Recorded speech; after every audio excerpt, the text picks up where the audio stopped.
Welcome everyone. This lecture is about the basics of signal processing.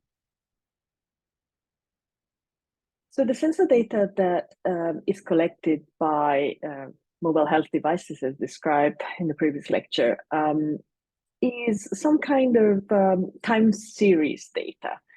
Means you have lots of samples across time. And the sensors are sampling at specific time intervals generally. They could be periodic or non-periodic.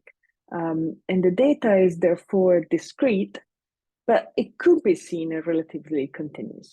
So if you look at the graph on the right here, and I apologize already for all my handwriting and hand-drawn graphs, I hope you can understand that. So this is a time domain representation of the signal, where on the x-axis you have the time, and then you have your discrete sampling in blue. So your sensor will be able to sense and give a reading of something here, here, here, here, here, here. And you might be able at some point to understand that if you were to try to find what the continuous representation of this time series of signal data is, this would be the black line, a continuous signal that looks like a wave like this. And so this is what we are trying to represent by getting enough of the samples. So really the question is, how many samples do you need to then reconstruct the curve of the representation of the signal? And so here's another picture and really refers to the continuous wave. Try to understand some of the concepts that we'll be using to speak in terms of the signal for any of the sensors that we'll be using to describe mobile health application. And so here is our black line, which is the signal. And generally the frequency of a continuous signal represents how many times in a second the wave repeats itself. So here, for example, if this is the time represented by 1 second, this wave is repeated 3 times. The X here represents the end of the first wave, second wave, third wave. So we can say that 3 Hertz means that the wave repeats itself 3 times in a second. So this is what Hertz means if you have not seen it before.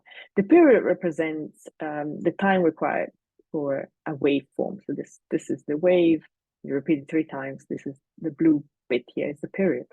And the amplitude, peak to peak amplitude, is the distance between the peak here to the lowest peak of a wave in the period. And these are concepts that will be used quite a bit in the lecture.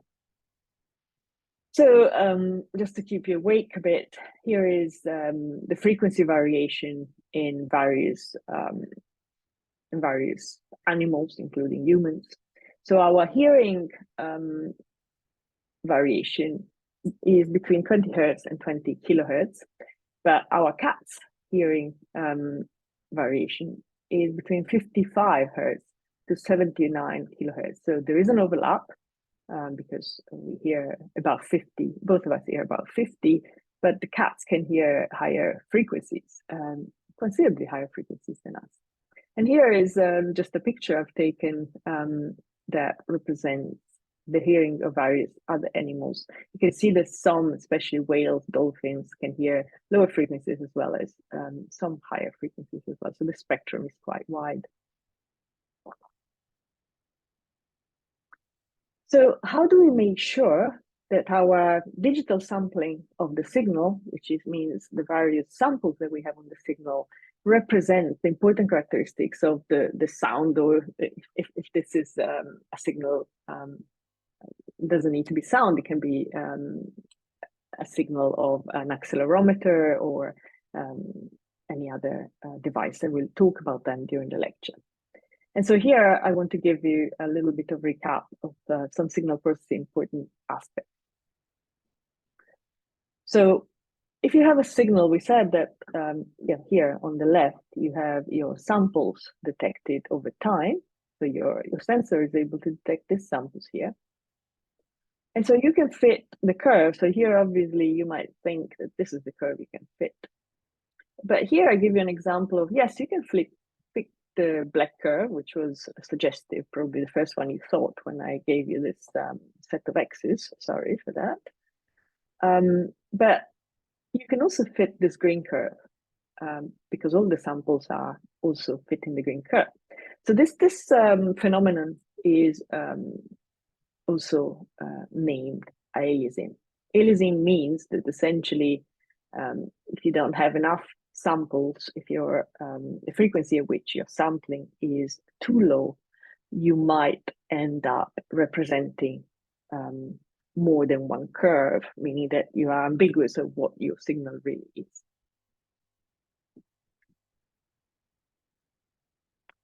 And so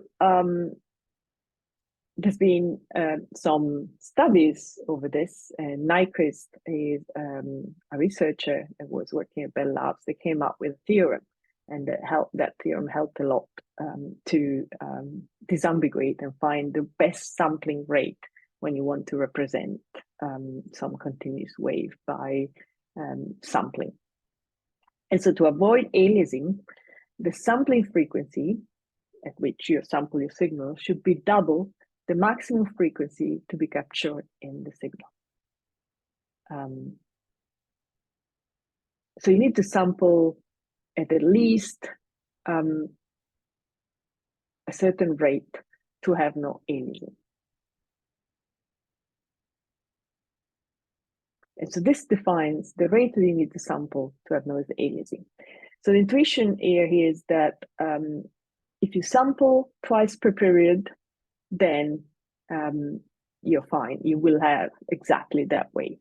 There are some exceptions. We're not going to talk about that result from theories related to compressed sensing. So if the signal is very sparse, you can sample randomly and still get away without sampling twice per period. So here in the next slides, I give you an example. So this is why the Nyquist rate works. So consider this example. So if you sample only at the 3 blue example, you have the aliasing problem, so you represent both curves. But if you add another 3 samples, then you will find that there's only one unique curve that can be represented there. And so the sampling is 3 times 2, 6. And in that case, you can only get a specific curve, because if the frequency is 3 Hertz, the sampling at that will give you a unique curve. So there's a question for you: if humans hear a maximum 22 kilohertz, what is the Nyquist rate we should sample at least? So you can sample higher, but the minimum, sampling is expensive, therefore you don't want to sample too much if you can get away with sampling less. So what's the minimum rate you should sample? You should be able by now to answer this.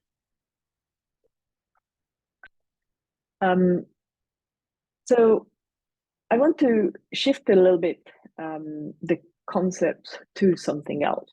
So signals can be represented in time domain, and we have seen an example of time domain where the time is on the x-axis. And here is another example of time domain. The blue lines are where we sample, and this is the continuous representation of the signal. Still a bad picture from my drawing here.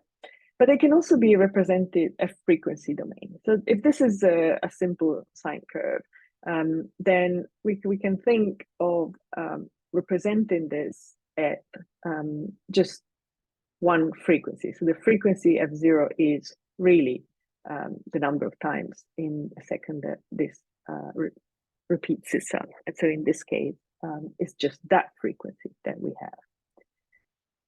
However, and that's a frequency 1. You just repeat this wave just once, so it's 1 Hertz here.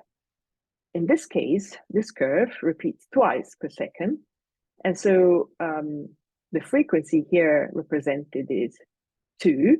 So you have 2 Hertz represented here. So this is just an example of pure waves that can be represented by just the dominant frequency that you have. So here, one wave repeated twice, one wave repeated once, and then one wave repeated twice.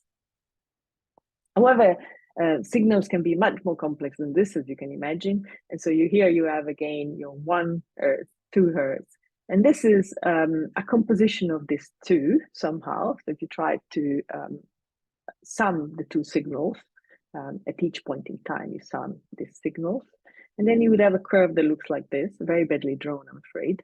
But in the frequency domain, this would mean that you have this as well as this component. And that's how the frequency domain representation would look like. And so in order for us to be able to talk about these waves in a way that they are understandable, we need to find ways to decompose and generate these frequency graphs that I've just shown. And discrete Fourier transforms are the way in which the time domain graphs can be translated into frequency domain graphs by telling us which frequencies are important in the signal.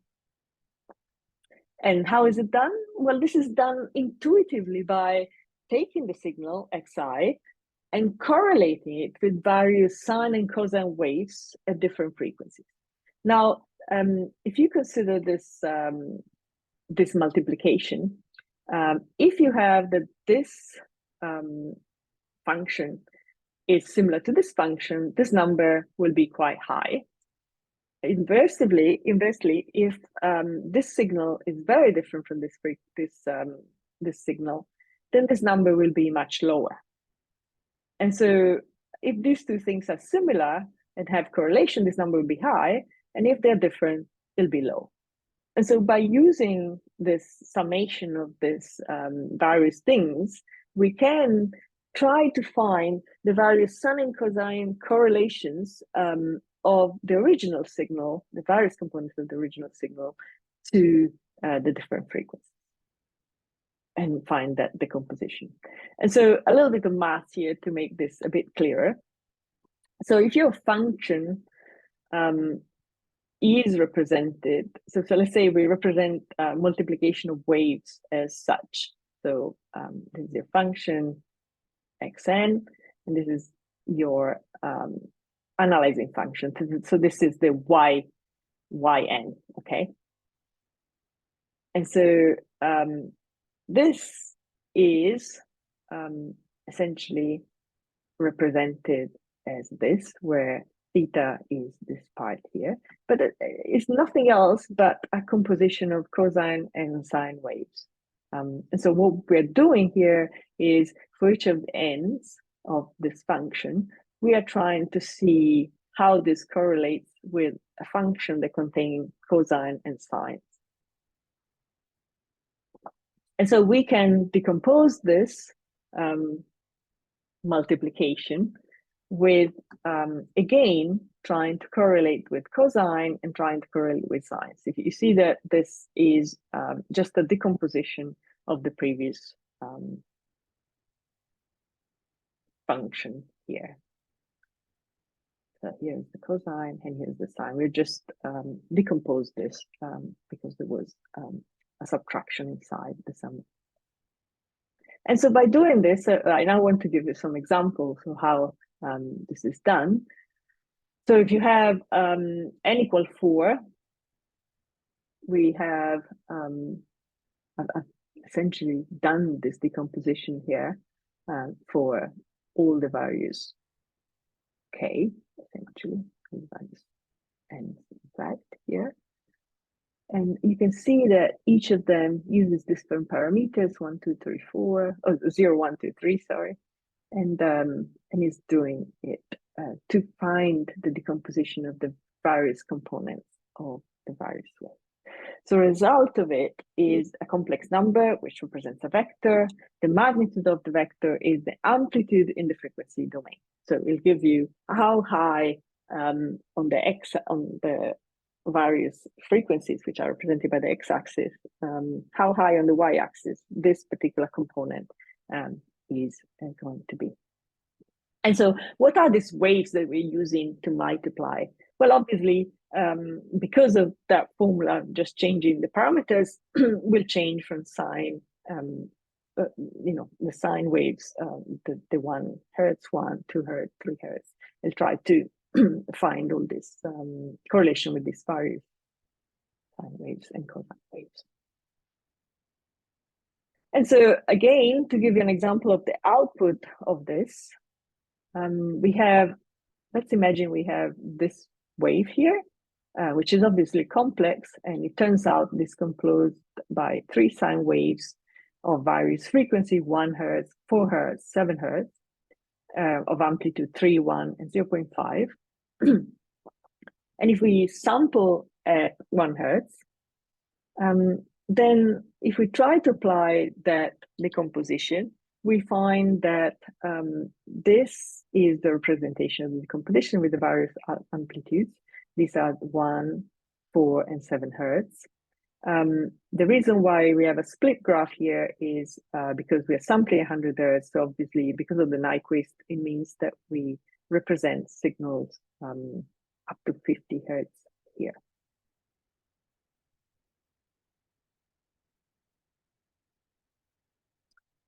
So to go from discrete to calculate discrete Hermite transform, it's quite costly in terms of signal, especially if you have a lot of it to do.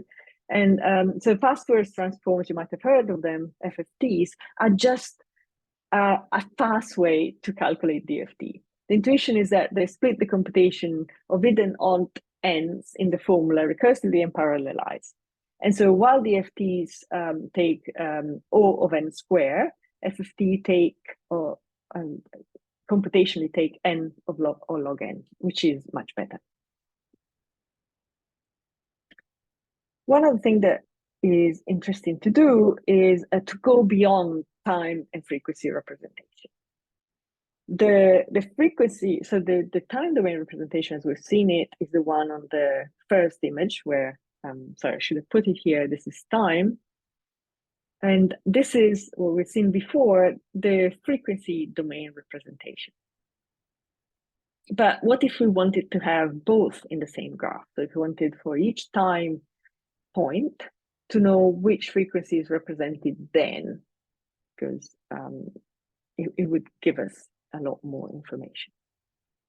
And so the spectrograms are in fact a representation in frequency and time. So let's look at this image that I've taken from Wikipedia. So on the x-axis you have time, and on the y-axis you have the frequency that is represented at that particular time. And you can see here that essentially the amplitude of the frequency at that time is higher when this is yellow. And so here you have higher representation of a certain frequency, and here you have a low representation of that frequency. Now this is the audio of someone spelling out the word 19th century. So you can see the various aspects of our voice. And we'll talk more about audio in one of the following lectures. And so how is the spectrogram generated? So for each time window, you calculate the DFT, so you calculate the frequency, and obviously you have the frequency intensity. And this is represented as a color, as you saw before, which is indicated at the left. And this is also given back in terms of color in the representation. In the x-axis, you have the time, and the y-axis, as you saw there, you have the frequency. And so here, again, if they're high, you have this frequency very dominant in this time point. So when you have a signal, one of the first things that you will see, it'd be interesting to do is to filter the signal, to clean and pre-process the signal.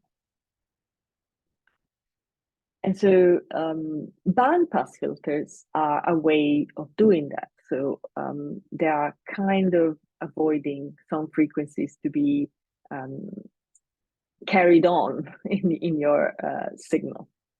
And so ensure that only certain frequencies are kept. So for example, one example of what you want to eliminate, if you have, let's say, an audio from your body, you might want to eliminate heart signals from respiratory signals. And so Butterworth filter is an example of a filter you may want to apply to your signal.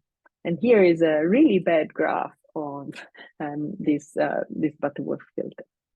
So the various colors are the various orders of the filters. So you can apply different ones or just one of them.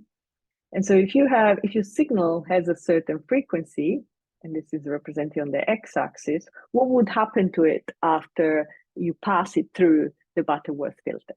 Well, if the frequency is here, low, then the new frequency won't be changed much. So it's staying about here.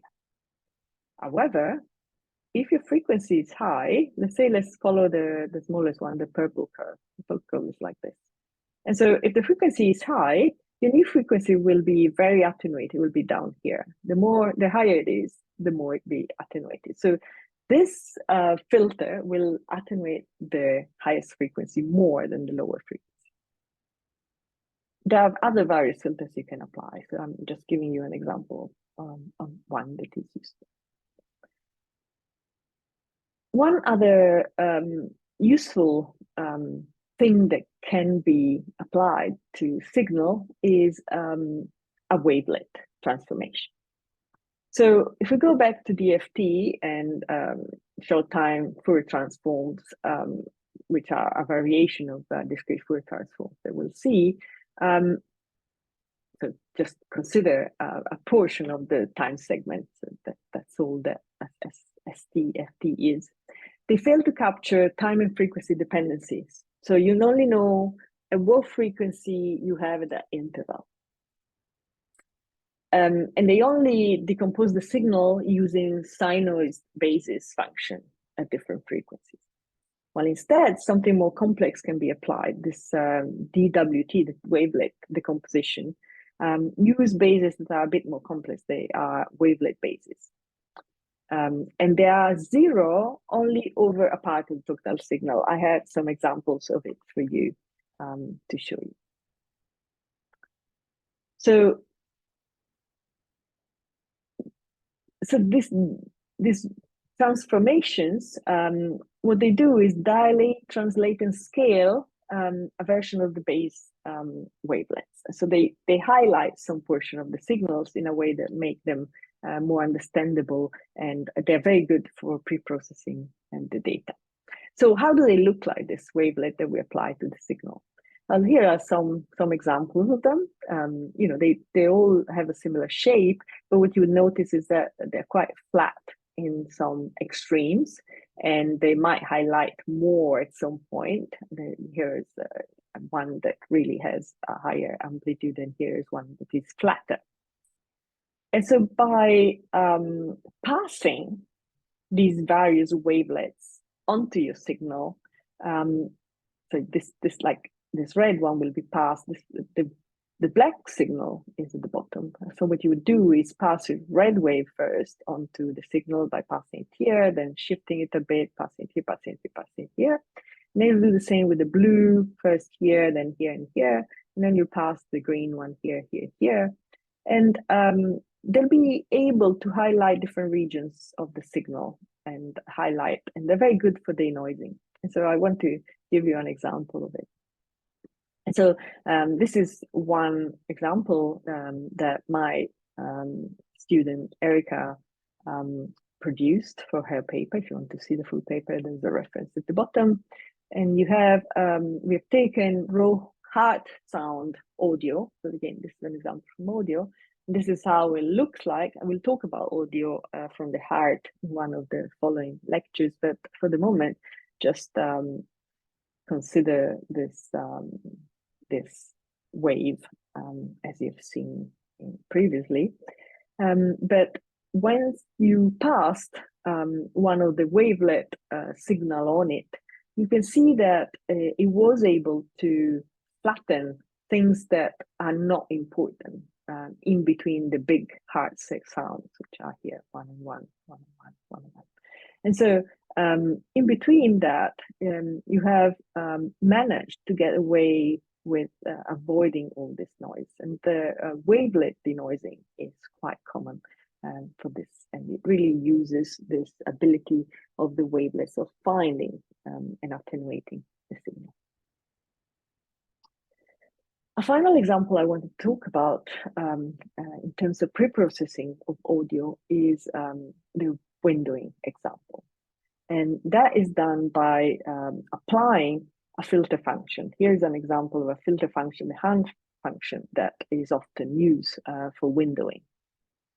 And that is used to isolate this portion of the signal and smoothen the start of the end that often have discontinuities in the signal. And so if you have an input signal that looks like this and needs some denoising, then you would try to smoothen each window. And the property of this signal, this filter, is that it would allow you a full reconstruction of the signal if you are using, so for example here, because we are splitting the windows with a 50% overlap. So this window starts here and ends here. So we've taken this sample, and then the next window starts here and ends here, and there's an overlap of 50% of the first signal. And if you then do some sort of processing and then try to reconstruct the signal from this too, it turns out that you're able to fully reconstruct the signal here. But obviously, because of the initially you only have the first window representation, this will be very much smoothened, and you will have been able to take away possibly the portion of the signals that had some discontinuities and some aspects that you didn't want represented there. And so this finishes this lecture.